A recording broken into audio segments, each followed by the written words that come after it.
So Arlene, I'm getting an exclamation point on the YouTube thing. Is that the right thing?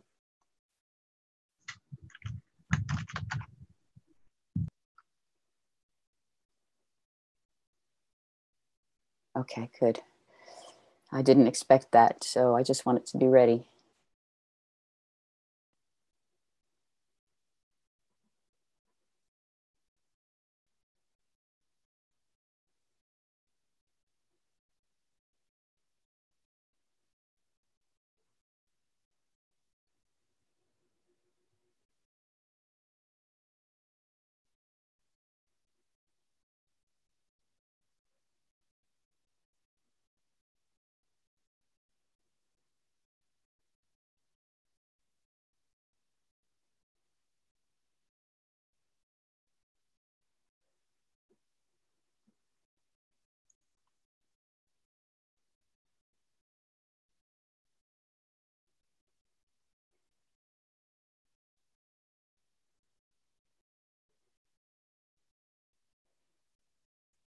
So for those of you who are hanging out, we're just waiting a couple of moments until I get the go-ahead from Arlene that, as they say in showbiz, we are live.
Do you ever think of those moments in our lives that we spend on hold and how I use those moments? Where do I go when I'm on hold? It's kind of interesting.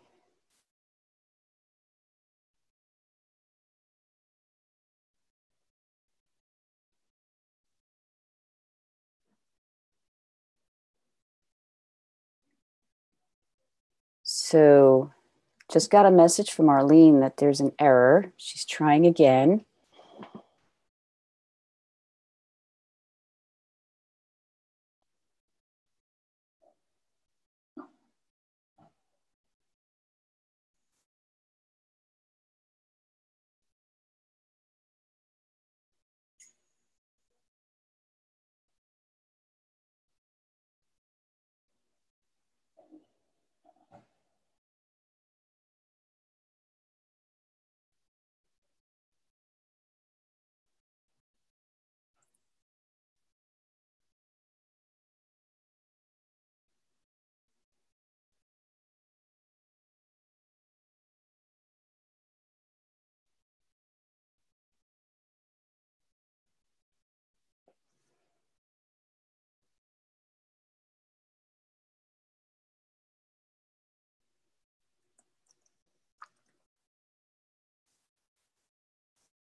So for those of you that have just joined us, for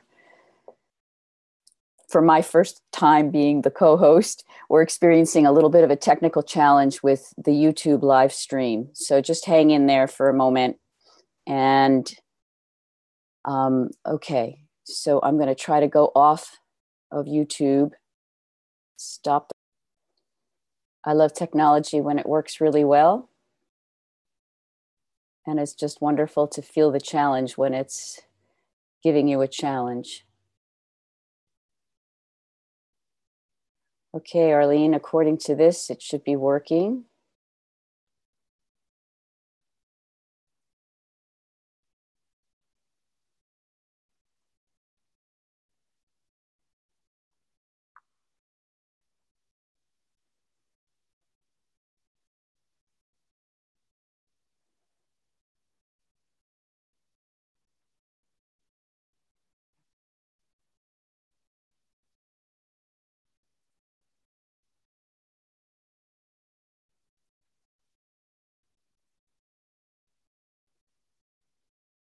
So maybe I'll just talk to the audience for a moment while we're waiting to let you know that the chat is enabled for all of you. So when we get a chance to actually go live and you want to chat amongst yourselves, those of you who are attending the live webinar, you're welcome to use the chat function, which is to the side, to connect with each other and to discuss the different things that are taking place in our conversation. It kind of adds another element to the whole thing. So feel free to do that.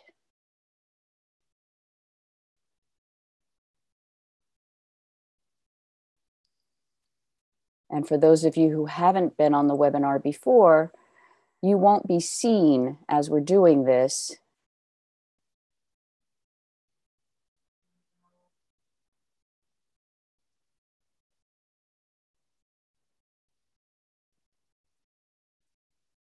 But at a certain point, we're going to have an opportunity for you to ask our guest, Laura Bond, questions. And again, that will happen in the chat.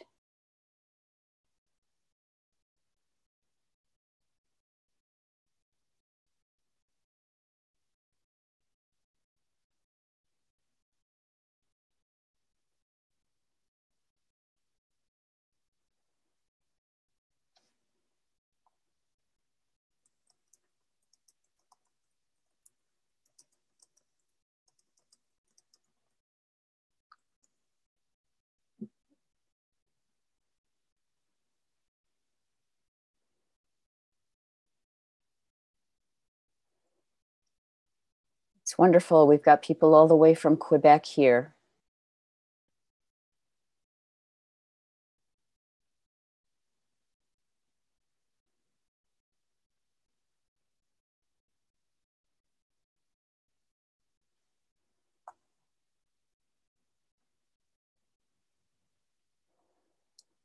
Okay, so I've just gotten the message from our technical support team that we're just going to go for it, and she's going to keep trying to get that live stream going. But we've got a nice group of attendees here, so I'm happy to start. And I have to tell you, no one was happier than me when the schedule kind of unfolded to allow me to actually end up having a conversation with a dear friend and colleague who I've had the opportunity to work with for several years. I met Laura Bond almost 15 years ago, and our paths have crossed back and forth professionally through the years. And so I just want to tell you a little bit about her, and then you'll see how we have intersected. So, you know, Laura Bond is an internationally recognized master teacher of physical, somatic, emotional regulation. She's also an MFA, a full professor at UNCA. She's certified as a CL5 master teacher in Alba emoting and has developed her own method called the emotional body. Laura teaches workshops internationally. And what she has done, and the reason that she's on our program, is that she has found a way to work with the emotions and teach these emotional patterns while integrating what she calls somatic sensing, using the Feldenkrais method as a support to the work. So I guess without further ado, I would like to introduce my friend and colleague, Laura Bond. Welcome, Laura. Thank you, Lavinia. Thank you so much. It's such a pleasure to be here. I've been excited so much about talking to you and being able to have this dialogue with you and with everybody else that's watching and listening here on the summit. I've been watching the summit all week and enjoying all the different presenters and hearing about how everybody else has been influenced by the Feldenkrais method. And so after all these years of 10 years and going of being influenced by the Feldenkrais method in my own teaching, in my own work, and not a Feldenkrais practitioner. So I do want to say that up front to everybody, I am not a Feldenkrais practitioner. I have had the benefit of co-teaching with Feldenkrais practitioners like Lavinia and another colleague, Odette Goumand, and also then now Jessica Beck as well. And all of these wonderful Feldenkrais practitioners have influenced the way that I teach. And I have learned so much from them by co-teaching with them, and other modalities too. I have reached out and researched and read a lot of books and studied the Estel voice technique as well, studying anatomy and so forth. And so all these have been influencing my teaching of physical emotion regulation. And so what I thought I might do is sort of give a little bit of history of how I have developed this method and how the Feldenkrais method has influenced this particular aspect of my teaching of physical emotion regulation. And at the same time, sort of bring people on a little bit of a journey and let them kind of learn a little bit about emotion and sense it in themselves as they go along on this journey. How does that sound? It sounds great, Laura. You know, and it's interesting because throughout the week, we've had several different panelists and speakers addressing different aspects of the emotions and how they are, you know, a somatic experience and how they interrelate with our work as Feldenkrais practitioners. So I think you were going to show us a little presentation, right? Yes, and so I do have some slides to share, and while I share those slides, I will be asking those that are listening and watching to just consider some of these questions for themselves as well. So part of it is a little bit of history and information, and part of it is going to be some questions for them to consider for themselves. So I'll do a quick little share screen here.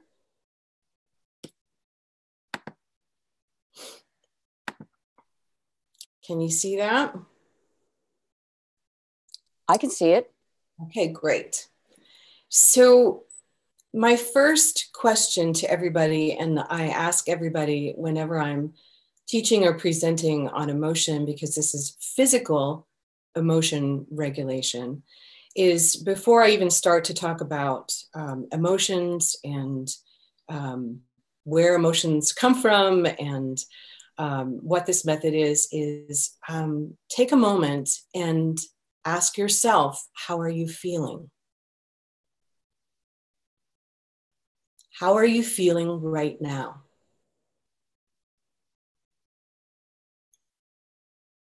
And what is coming up for you as you answer that question? Are you sensing emotion? Or are you sensing things that are physical sensations or conditions in your environment?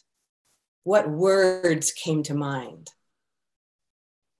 As we describe, when somebody asks us how we're feeling, oftentimes those questions come up with answers that might oftentimes be quite limited. And oftentimes, people have a difficult time identifying how they're feeling. And so different researchers have actually gone into this question a great deal lately, and they've been researching thousands of people and asking them, how are you feeling? And looking at what they come up with. And depending on the branch of science or the type of researcher they are, they're looking for different answers and they're finding different answers. But what some of them are finding is particularly a very limited vocabulary. So one particular scientist or researcher, she found that most people tend to describe, if they are describing in emotional terms, an extremely limited vocabulary of only 3 words: happy, sad, or angry. And so for those of you who might have answered that question that I asked in emotion terms, ask yourself if you used emotion words and what kind of emotion words you might have used. And then how did you know that you felt that way? What were you sensing? Was it because something was happening outside of yourself that was making you feel that way? Or was something that you were thinking? Or were you actually sensing something physical in the way that you were breathing, or the way that your muscles were moving, or the way that you were sitting, the way that you were existing and breathing in the world? Well, people's vocabulary tends to be this limited in what the researchers are finding. So this is Brené Brown. She's a researcher. And she found that these 3 words were typically what people came up with. And then in her continued research, she realized too that if we want to be emotionally fluent or emotionally literate, as some of these terms are coming out right now, that we should actually have the ability to sense at least a good 30 different emotional sensations in our body. And so this is the list of words that she had, including happy, sad, angry. She included these other words. And she said, we should be able to sense these. And so take a look at some of these words and ask yourself if you could sense these words in your body. And if you could, what would they feel like? What does overwhelmed feel like? How does it breathe? What do the muscles feel like? What is your posture like? How do you move through the world? Or is overwhelmed more the result of a condition? When you describe, oftentimes we might describe, I'm overwhelmed because this is how I am reacting to the world around me, right? But how do I sense being overwhelmed? And how do I differentiate between overwhelmed and, say, worried or anxious or lonely or grieving? Can we distinguish between those words? And so if we are emotionally literate or fluent, we would be able to sense the difference of those words and distinguish between those. Now, that's one researcher, right? So we got to look at different researchers, different branches of science. So another one says we should have 32 emotions listed. Plutchik's Wheel of Emotions. Some people might be familiar with this one, and that's a psychologist. So we have a different branch, a different area. And so this psychologist in this area, so 32 emotions. So take a look at those. And so we have all these words. And were any of those words ways that you described how you were feeling this morning, or depending on where you are in the world right now at this time of the day? And when you look at these words, can you distinguish the sensations in your body of how you feel if you are admiring someone in admiration? And how is that different from ecstasy? How is that different from joy? How is that different from serenity? And if you want to feel serene, how do you bring that about in your body? If you actually want to be in the driver's seat of emotion and you want to feel serene, can you do that? Can you bring that up in your body for yourself? And so we look at this list of emotions, and if we want to be literate, right, emotionally literate, and we look at them all, that's pretty overwhelming, isn't it? There's a lot of emotions to be able to sense. And with all these different scientists, and we bring them all together and we go, oh my goodness, I've got to sense all these different emotions, when most of us can really only identify happy, sad, angry. So what this method does that I teach is we bring it down to the basic emotions. If you boil this all down to the basic emotions, which we are all born with, and if we understand emotion theory and start with those basic emotions and understand how they feel in our bodies, how they breathe, how they move, what the muscles are doing and how they're shifting when we're in those basic emotions, and how they might be the base or the core of some of these other secondary emotions or tertiary emotions, however you want to describe them, because they're going to be described in different ways, in different branches. If you can sense the core of it, then you can start to learn how to distinguish between being overwhelmed, disappointed, jealous, worried, and so forth, because you understand the core and the anchoring within that and the basics of that. So, what are the basic emotions? All right, so basic emotions, in general, we are all born with basic emotions available to us. They are genetic tools for surviving and living. If you look at the idea of basic emotions as simply that they are our tools for our bodies to communicate to ourselves of our ability to survive and thrive, that they're deep brain structures that they then interact with the rest, with our entire body, and they give us information. Emotions are information. A lot of times people are thinking that emotions are our ways of reacting just to the external circumstances in the world. But actually, they are also our way of giving information internally too about how is this living organism doing with surviving and living in this world right now. And so if we look at it simply in that, and then we move on to looking at these basic emotions, I always like to give people baby pictures to start with, because if we're starting off in life with our basic emotions, now I know there are many different basic emotions that have been identified depending on the different branches of science, different scientists, and so forth. So for the case of argument, let's just say these are the 6 basic emotions that have been identified in the method that I am teaching and that I support.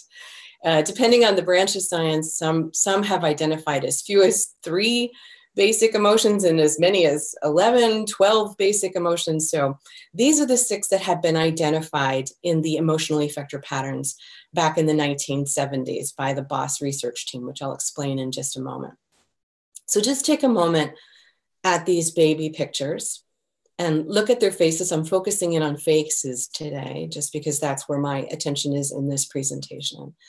And oftentimes our attention with emotion tends to be first with faces, although as we learn this method, we start to understand so much more about emotion and how it's expressed in the breath and in our postural attitude or acture, and how we move through the world. See if you can distinguish and identify for yourself what these 6 might be for yourself, how you might describe them. I'm not going to name them right now. It's better for you to.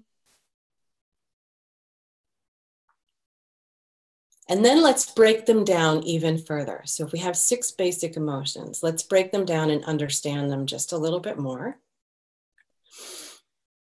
You can break them down into a half. Negative emotions, and a lot of branches will identify them as negative, although within my work, I try not to identify them as negative, but let's call them negative for right now, for the purpose of their purpose is for survival orientation. They're meant for immediate short-term application to life-threatening situations. That's their purpose. They alert us. They have strong alert systems in our body. And so they let us know something's not right. Something's wrong internally and externally. It's not always external. There might be something wrong internally and inside our bodies as well. So take a look at these and see if, even looking at the baby's faces, does something look wrong? Something's not right in their world right now. Then you look at the positive emotions. You break them down, and their purpose is to signal social safety and promise. And what they do is they tell our system, they tell our bodies, they tell this organic being that we have promising prospects for survival. We're doing great. And we also have meaningful community attachments. That when we are in these positive emotions, we're doing well, we're thriving, and we have great community attachments. So when you look at these faces, Can you see that? That there's a sense of ease, that this body, this beautiful body, has a sense of ease and comfort. So the basic emotions I said were emotional effector patterns identified by the BOSS team. Well, the BOSS team was a group of researchers and that went out in the 1970s. And their intention was to try to identify and measure emotion in the human body. And it was first, the effector patterns were first discovered by two scientists. We have Susanna Block, she was a professor of neurophysiology, and her colleague, Guy Santibanez. And the two of them identified in their research emotional effector patterns. Now, the patterns themselves are actually a combination of breath, which was really groundbreaking in their work, is that they found a common breath pattern that was associated with each of those basic 6 emotions that I just showed you. And at the same time, they also recognized that there were some common muscle movements too that were with those basic emotions. They had common facial expressions, but that facial expressions are muscle movements in the face. And they had common postural attitudes, or as Feldenkrais says, Aksha, that there's a common body movement or posture, and we'll just call that larger muscle groups organizing themselves in a certain position or way of moving, that when you put those 3 elements together of breath and facial expression and posture, and they are together, they work like a biological code that unlocks or inducts the emotion. And what happened is they recognized that they were common with that basic pattern. And then they asked a second research question was, what happens since you found this pattern within that basic emotion? If you teach it to people and they do it, will it consistently evoke that emotion in their body organically? And so they worked with a professor of dramatic art, Pedro Orthos, and the 3 of them worked together to start to develop what's called the BOSS method. They took the first initial of their last names and created a method for teaching people how to do these emotional effector patterns in order to evoke this emotion in their body and to induct these emotions.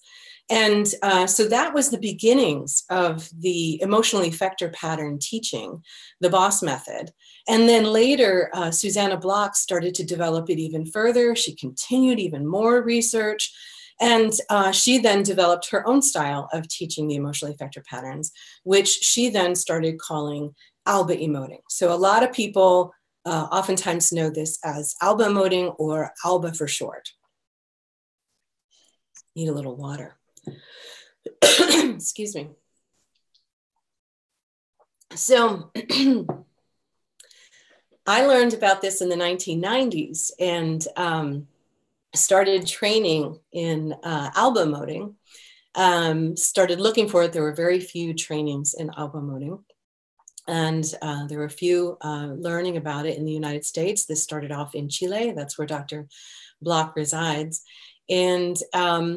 And I started to do a lot of my more intensive training in the early 2000s. And to cut my story short, after a number of years of training and going into some teacher training and getting certified to be a teacher trainer and to start to teach the work, I really wanted to go and study with Susanna Block. And I wanted to see how people were teaching the work in Chile, because I learned that so many people in Chile were teaching it in many different ways. There were people using it in psychotherapy and counseling, and as well as in theater. I was using it as a theater practitioner. I wanted to find more universal methods for teaching this method. And so I had a sabbatical and I went to Chile and I worked with Susanna Block for a month. And the idea was a month-long teacher training process where I would get the opportunity to observe many other teachers in Chile and watch how they were teaching. I would train directly with Susanna Block and learn what the ALBA emoting approach to teaching the emotional effector patterns was, and what is the difference between the BOSS method and ALBA emoting, and what is everybody else doing. And so I had a clear understanding and wanted to gain a clear understanding of what that was. And then to also find my own way. And Susanna is an amazing and gracious teacher. And she's always looking for other ways to enhance her teaching. So we used to go to Pilates classes and work with a Pilates teacher. And we would go to different courses and explore movement. And she was really interested to see how voice also was affected in the patterns, and how to find a way to explore voice in the patterns, which she felt was an unexplored aspect of the patterns as well. And one of the things that she said was, find your own way of teaching the emotional effector patterns. She said she found her own way, and she clearly described that for herself. And I really have great respect for how she teaches it and how she teaches others to teach the emotion, ALBA emoting. And also the fact that she says, find what works and works for you as a way and as your path. And she encouraged me to go. I told her I had met some Feldenkrais teachers, and I had told her about Lavinia, and I had met Lavinia. She encouraged me to go back and work with Feldenkrais practitioners and to explore voice and its integration into the emotional effector patterns. And so when I came back, I started working with my good friend Lavinia, and we started to co-teach together.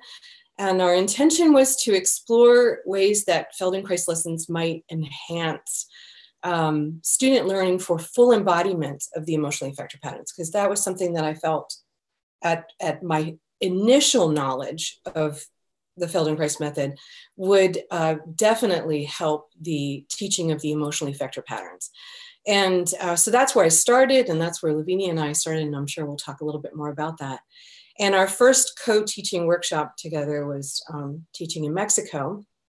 And it just so happened that Feldenkrais practitioner Odette Guzman was there. And she came up and asked this one question. And she said, could there be a Feldenkrais way of teaching these emotion patterns? And ever since she asked that question, I have used her question as my own personal teaching research question for the next 10 years. And I've been asking that constantly as I co-teach with all these incredible Feldenkrais teachers. So how has Feldenkrais influenced my teaching? These are the few points that I want to make. And then I know I really want to talk with Lavinia and have her share. And we're going to exchange stories. For me, it was really enlightening to be exposed to somatic education and somatic education theory. Just that alone was so helpful to me as a teacher, teaching this method and recognizing that the emotional effector pattern teaching could really be considered a form of somatic education, depending on the way that it was taught. Already, ALBA emoting was taught as an action that you, performing an action again and again so that the body could place it into its subconscious. That was already within its theory, and that it would eventually become involuntary. So these patterns were constantly introduced, and we would do them over and over and over again, so that eventually you were remembering what you knew as a child with those basic emotions. Our bodies, as we mature, we start off with basic emotions, but as we are exposed to the interactions in the world, we start to take those basic emotions and we mix them and mix them and mix them and come up with this incredible array of emotional expression in our lives, as well as all the incredible influences that we have from other people and behavior in life and so forth that has enhanced the way that we move and express ourselves through the world. And so that also has become involuntary, as many people who are listening know. And so what we're doing with the emotional patterns is trying to help people sort of relearn the simplicity of emotional expression. And so that somatic education theory seems to make sense for teaching these patterns for me. And I love Moshe's quote, only when you know what you are doing can you do what you want. That has really always helped me a great deal to express to learners, is that to reinforce this idea that we don't necessarily have to be in a reactionary place in our emotional expression, that we do have choice if we know what we're doing and we know what we're sensing, and we can actually choose to shift our emotional state by changing the way that we breathe and the way we organize our muscles and our movement. And we can change how we feel and express ourselves through the world. The other theory is reversibility philosophy. Is this idea of, and of course his term Aksher, which I've already used, is that with this theory that you are a healthy body, if you have the ability to stop an action, a process, restart it, reverse it, drop it altogether, that is also reinforced in the teaching of the emotional effector patterns. But to be able to do this in a gradual, in a voluntary, inviting way, too, with our bodies, not forcing it, but inviting it and make it an exploratory way, and exploring it with the muscle movements too, which you'll experience later in an exercise. I use this reversibility philosophy a lot, not only to reinforce this idea of emotion theory and physical emotion regulation for ourselves, but also as we explore these emotional effector patterns,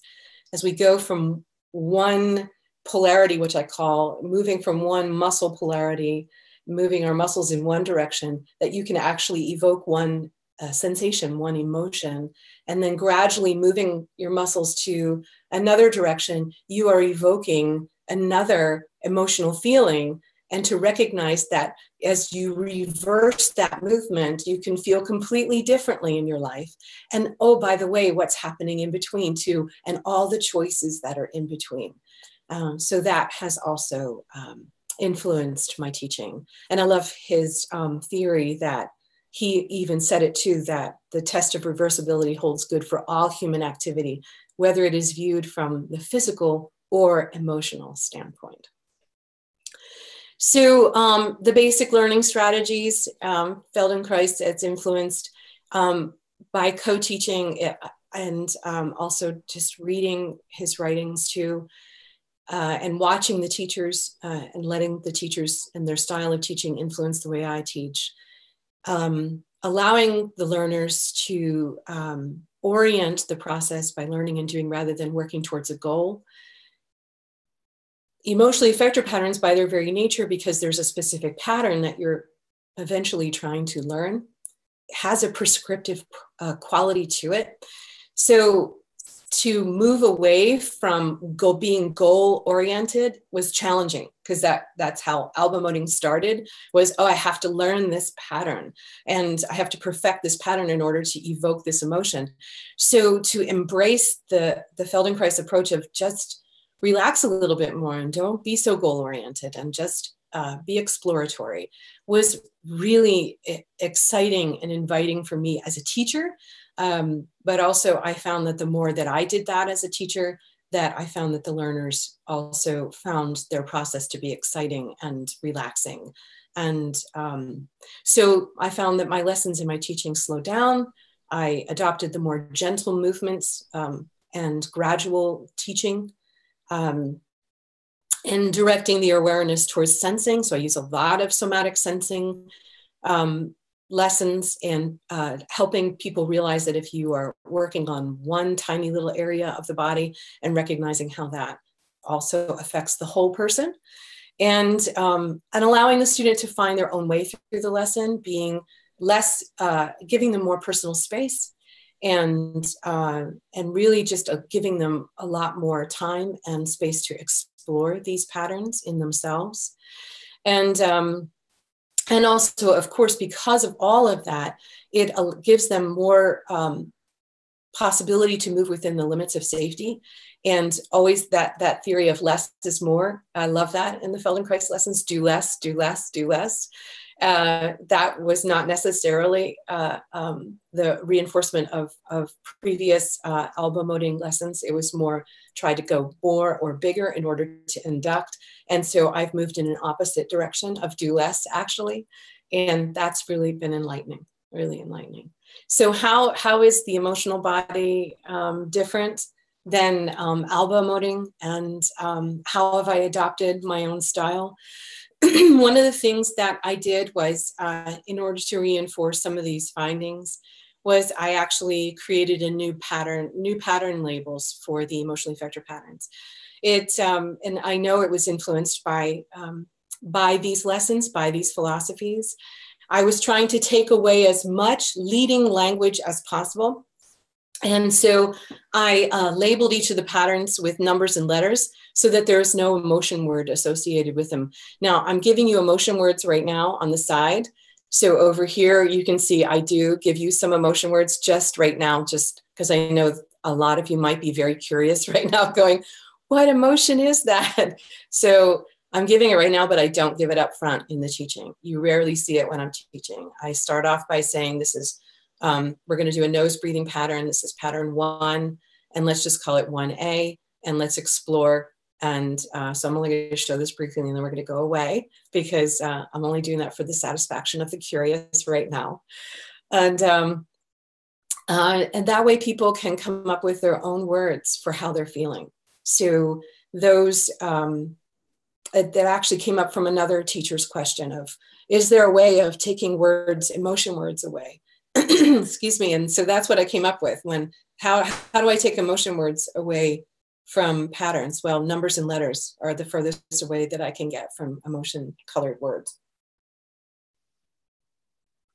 So that was one influence. And then my last slide before we talk is these are the differences that I can identify with how I used to teach elbow moting and how the elbow moting training support method was reinforced or taught or experienced for me.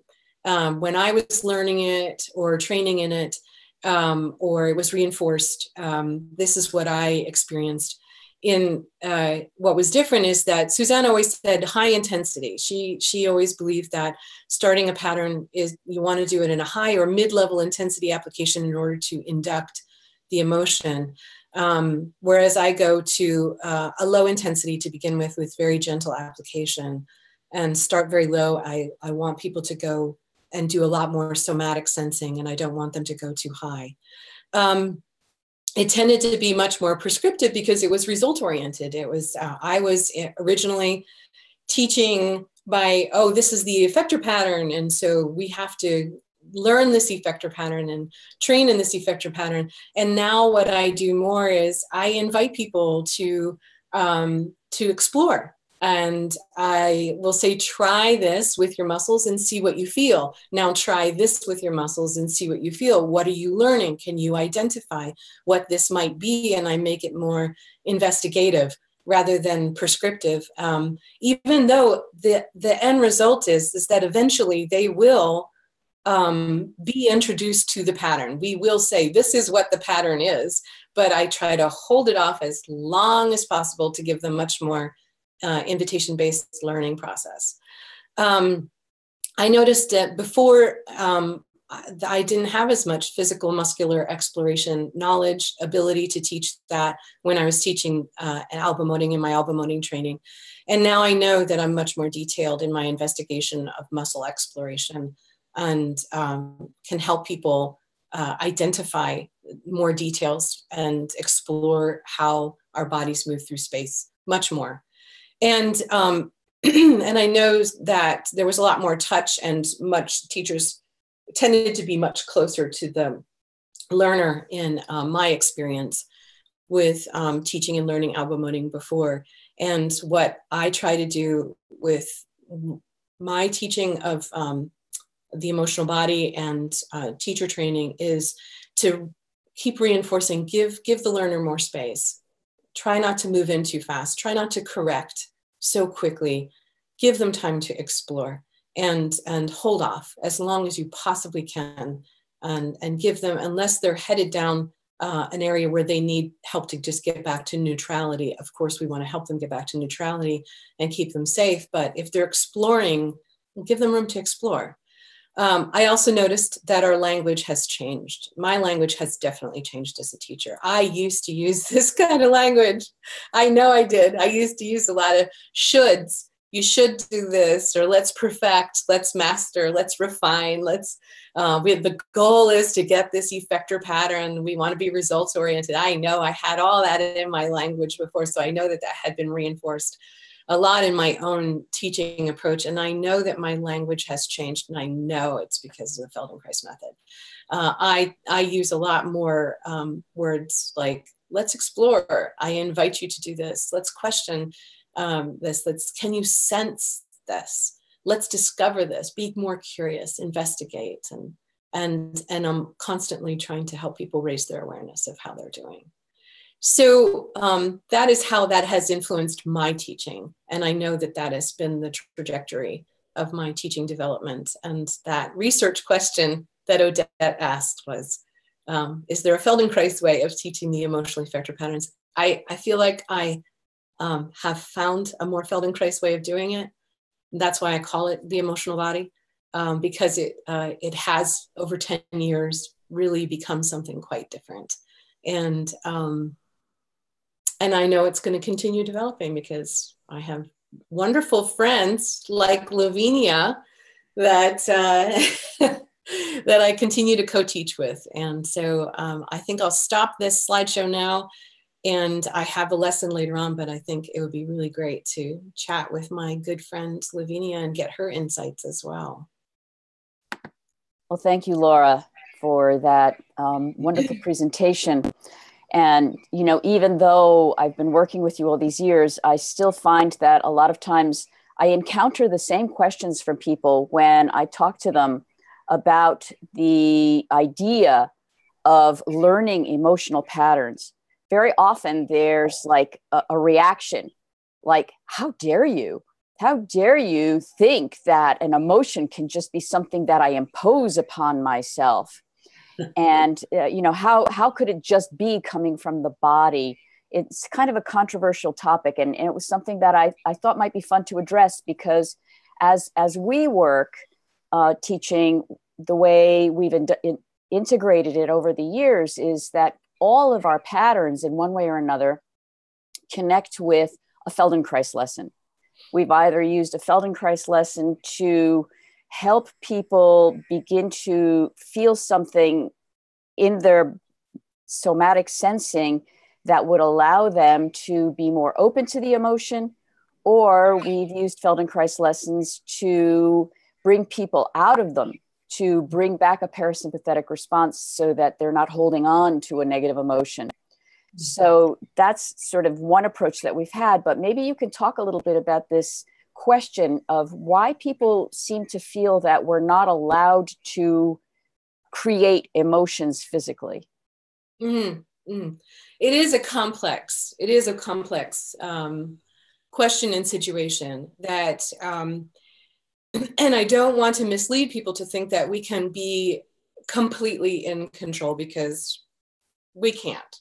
You know, physical emotion regulation gives us a tool. So we can look at it as another tool. As we learn this method, it gives us more ability to shift and more knowledge to sense and shift, and more awareness. Let's say that we're raising our awareness, and helps us give us more abilities to react, adjust, and as Feldenkrais would say, to contemplate that ability to stop, shift directions, and so forth. It doesn't mean, and I always tell people this too, just because I've studied emotion and physical emotion regulation for so many years and practiced it, doesn't mean that I don't feel emotions, that I don't get emotional, that I won't have an emotional outburst, because our emotions serve us, right? So we are going to react to what happens to us in the world if they are serving that purpose and they serve us well in that way.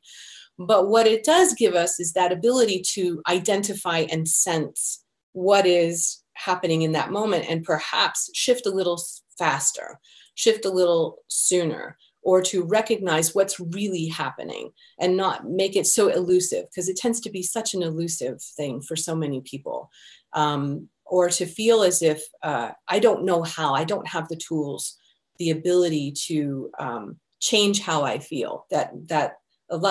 There's such a strong belief that the way that I feel is always going to be the result of how my environment is around me, how people treat me, how the world treats me, how my conditions or given circumstances are, or how my health is, right? Or then we'll get into the psychological, what I'm thinking, right? And there's that, we're forgetting that really important component of how am I breathing? How am I moving through the world? How am I sitting? If we think of the old saying that maybe a parent might have said, if you smile and you look out on the world, it'll look better to you. It'll feel better to you. And there is a lot of weight to that simple old saying. There's a lot that I think we've forgotten about. I think our world has gotten too complex, so complex that we've forgotten the simplicity of going back to our bodies and the makeup of our bodies. Did I answer your question well? Yes, and that brings me to sort of a second question of sort of why study this? What can it serve me? How can people say, well, I can see the application of learning these if I'm an actor and I want to be able to change my emotions at any moment. But your regular person in daily life, how can learning something more about these effector patterns in this way where I'm thinking, sensing, and feeling and moving, which is what we do in Feldenkrais, how can adding this component support me in my life? Oh, because we're human beings. That it's interesting because a lot of people look at when they first hear that the emotional effector patterns and alba moding started with working with actors. It's only because they chose actors because they figured that actors would be they would be most malleable and accepting of being used for the development of the method and would be open to it, right? Mm-hmm. But it got sort of that reputation. But when we really look at it and look at the discovery, I mean, they went out to discover this as they wanted to measure emotion in the human body, where human beings and emotions serve us so well. So as a human being in the world, I would want to know if I don't understand something that is so integral to being human and interacting in the world, I would want to know that. And I want to know more about it, especially if it helps me with my interpersonal relations, with my communication with myself, with how I feel about myself as I move and live in the world and interact with others. And so I think if it's taught in a way that makes it approachable to all people of all different backgrounds, I think that most people might be interested and open to learning. And I think it just depends on how it is being taught. I know one of the things that was really revealing for me as I was learning this method, and it was, again, interesting how it influenced the kind of Feldenkrais lessons that we choose, was this idea of how we entangle ourselves in emotions and don't necessarily recognize what emotion we're in. And that by breaking it down into these basic emotions, I can begin to identify what it is I'm really feeling. And one of the examples that I felt for myself was when I felt angry. Sometimes there were things that actually ended up being fear, the pattern of fear. And that came from a lifetime of trying to hide my fear by looking angry. But I didn't realize that that's what I was doing. So I was constantly sending this mixed message. And by breaking it down into these basic emotions, I began to recognize something and begin to actually literally untangle some habitual patterns in my acture that were related. And actually able to be less angry and less fearful. So we don't have a whole lot of time, but if you could just touch on this idea of how we entangle emotions and how this combination of Feldenkrais and emotional body could help people would be great. Mm-hmm. Yeah, emotional entanglements are oftentimes some of the big aha moments that people make in our workshops. And I do want to go back to say that a lot of times people come to our courses and they come to learn for something professional, but oftentimes the very first thing that they had, the greatest aha they have, is personal, that they make a lot of personal discoveries. And some of those discoveries are oftentimes these entanglements that you're talking about. And an entanglement is basically the idea that if you intend to express an emotion, or that you have an emotion that, for example, I had an entanglement that whenever I wanted to express my anger in a pure way, if you intend to express an emotion, but you are unable to express that emotion without another emotion that seems to be entangled around it and cannot be expressed without it. So I could not express my anger without crying. And so I would express my anger and I would get teary-eyed. And I hated that as a strong leader in academia. I thought, I cannot be expressing my anger and crying through it. And so learning this technique helped me unentangle that. And by that idea of repeating what the actual pattern was for anger, and understanding what anger was and understanding what sadness was, and then eventually separating those two patterns and recognizing that I could eventually separate those two patterns, just like you did with the anger and the fear, eventually separating those two patterns and recognizing that they do not have to be expressed together, that we can eventually find a way to unentangle them, that we can do that over time, but it does take time, repetition, lots of repetition, so that awareness. It works. And awareness. That eventually that does become unentangled, and it's very freeing. It's very freeing. So for those of you who are with us, we ended up starting just a bit late because of technical problems, but so I hope you can hang out a bit, because what Laura has prepared for us is a little bit of an exercise that can give an example of how she has applied various Feldenkrais principles to the teaching of exploring the emotions with the face, so we don't have to worry about the rest of ourselves as we're all talking heads today. So Laura, I'm going to hand it over to you, and you can lead us through this little exercise to explore how the muscles can affect our emotions. Great. So I will do this briefly, and it's a short exploration. We're going to just explore. This is an exercise that comes from my book, The Emotional Body, and we're going to explore muscles around the eyes and that align the nose and the mouth. And we're going to explore just a little bit of the reversibility of the emotions between 1A and 1B, and just see what happens.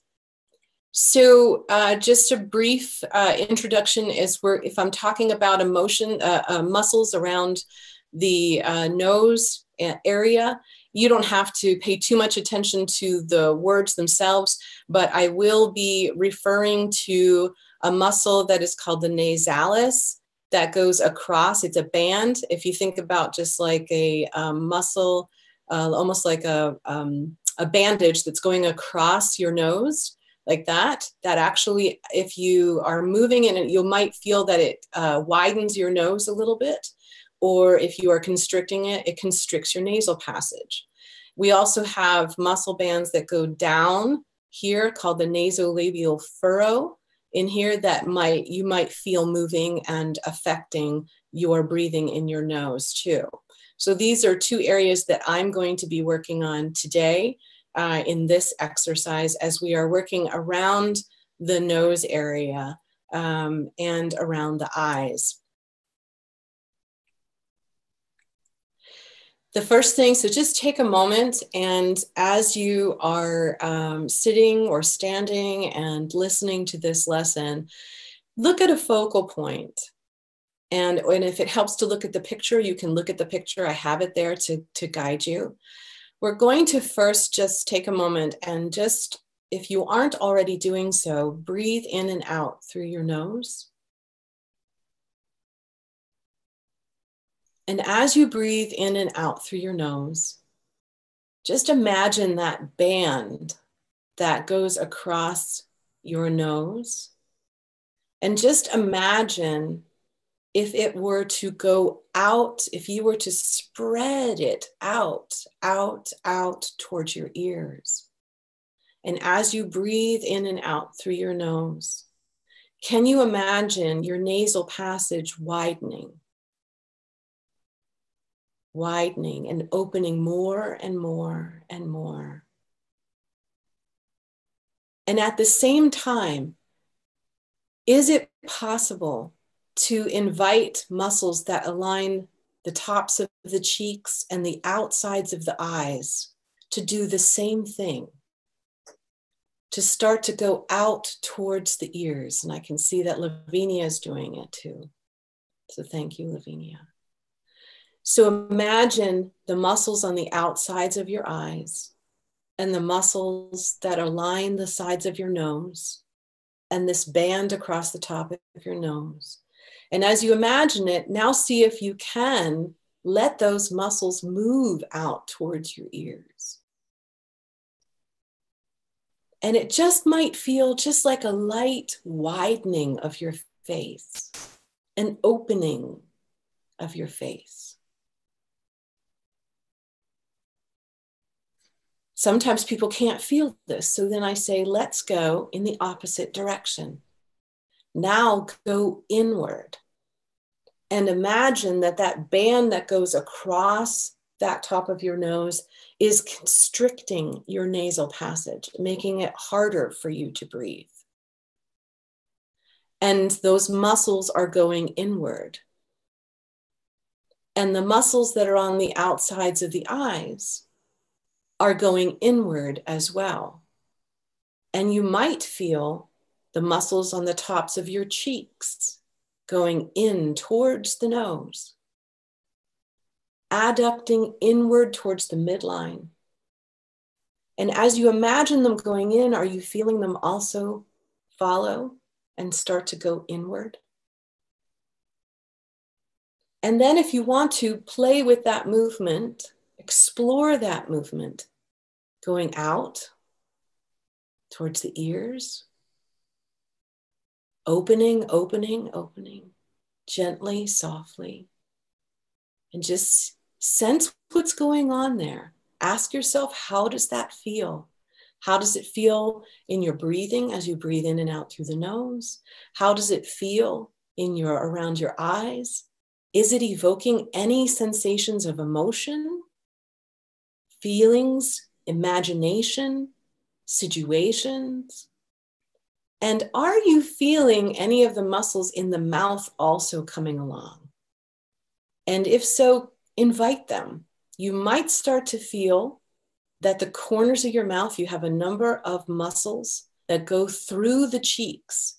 So if your cheeks are starting to go out through towards the ears, you might also notice if you invite those muscles to go back. So if you think about the midline of your face and all the muscles in your face going out towards the ears, you're going to notice that perhaps the muscles that are aligning the sides of your mouth start to go up towards your ears, and you might feel a little bit of a smile form as they go out.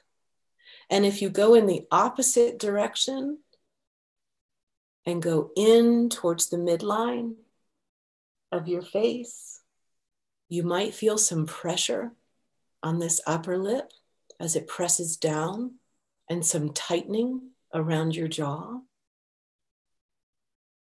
And as you go back and forth, you're practicing this idea of this reversibility. You can go, you have a choice.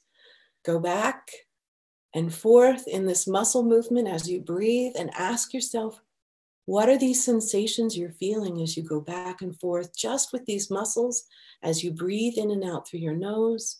And just explore, What happens when you go the furthest out? And is there an emotion that you might be feeling out? And as you go the furthest in, is there an emotion that you might be feeling as you go in? And what might be happening in between? And see if you can answer some of these questions for yourself. So if you want to stop and consider for a moment, how did you sense with these physical explorations? Any emotions, any feelings, sensations? Did the muscle movements around your nose change your breathing? Could you feel the passage of the breath change? Did you sense emotions or feelings emerging? Did this bipolar direction evoke different sensations for you? Did any words come up for you? Could you sense anything in between? And did any imaginary circumstances come up for you as you were moving back and forth? Any images? Now, I like to warn you, I'm going to show you some images, some illustrations that if you don't want to know what it might have looked like, I know Lavinia was doing a great demonstration too, but these are illustrations. If you don't want to know, just don't look. If you just want to stay with your own personal sensations, just listen. But here are some illustrations from the book that might have been the result. You might have felt a bit of a smile as the muscles went out. That's 1A, abducting, going out as the muscles went out. As you went in, you might have felt as if you started to get tense. That's 1B, abducting, going inward, adducting, going inward towards the midline and the pressure. And you might have felt some tension in the jaw. So you might have felt that forming on your face. And a little bit of action. Now there's a little bit more movement in the neck here that you might not have found just because this animation is going to show you just a little bit more that we explore further, but I tried to focus more on the face. So you can see it a little bit more in movement rather than in still.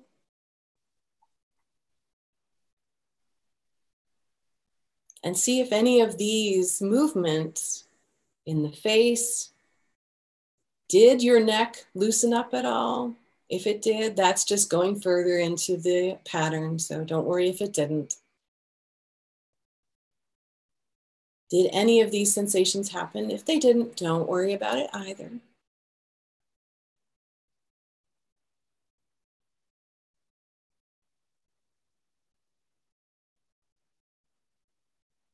This is just for the curious, those that might want to have pictures.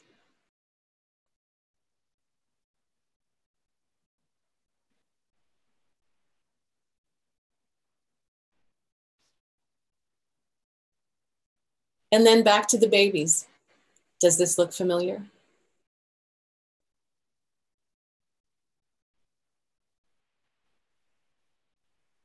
Yeah, I gave you words in the end.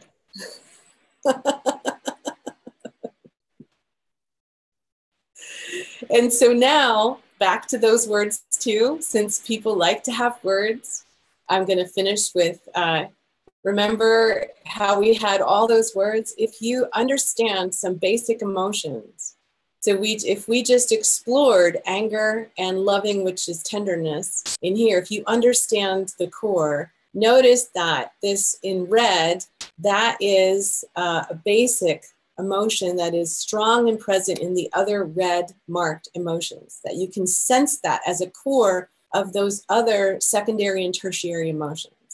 And loving in green is the basic emotion that is strong or a base in these other mixed emotions that you see on the list. And so by learning these basics, it helps you understand just a little bit more about that bigger list of sensing and understanding our emotions. So I hope this brings you back home just a little bit more to how that bigger list can be a little bit more approachable. Wow, thank you, Laura, for the experience, the demo. Maybe you can stop sharing your screen at this point. Oh yeah. And yeah, obviously you can see she's got a lot more to offer. And Laura's book is a very comprehensive book that explores all the different ways that we can explore the emotions. And where can they find your book, Laura? Right here on my website. So all the information about upcoming courses, events, getting on our newsletters, just go to our website and you can learn about my book. And that's where that lesson was from The Emotional Body. And we're using that as our course book now too for our courses and workshops as well. And Arlene has just put that into the chat for everybody, so you don't have to worry about copying that down. Great. So this concludes our program for today. It's been a really wonderful experience. I want to thank you all for hanging in there with our different technical challenges. I just wanted to remind you all that this will remain, hopefully it will get up there. I don't know if it worked or not, for people to view for another 24 hours. And don't miss our next speaker. And interestingly enough, Laura was talking about the voluntary becoming involuntary. So Larry Goldfarb will be talking to us at 12:30 about how the involuntary becomes so habitual we don't even know what to do about it and how we can use the method to help with that. Don't forget to go to the website and check those bonus Feldenkrais awareness through movement lessons. And so on behalf of Future Life Now, thank you very much, Laura Bond, and I'm Lavinia Plonka. I'll see you all later. Thank you. Thanks for having me.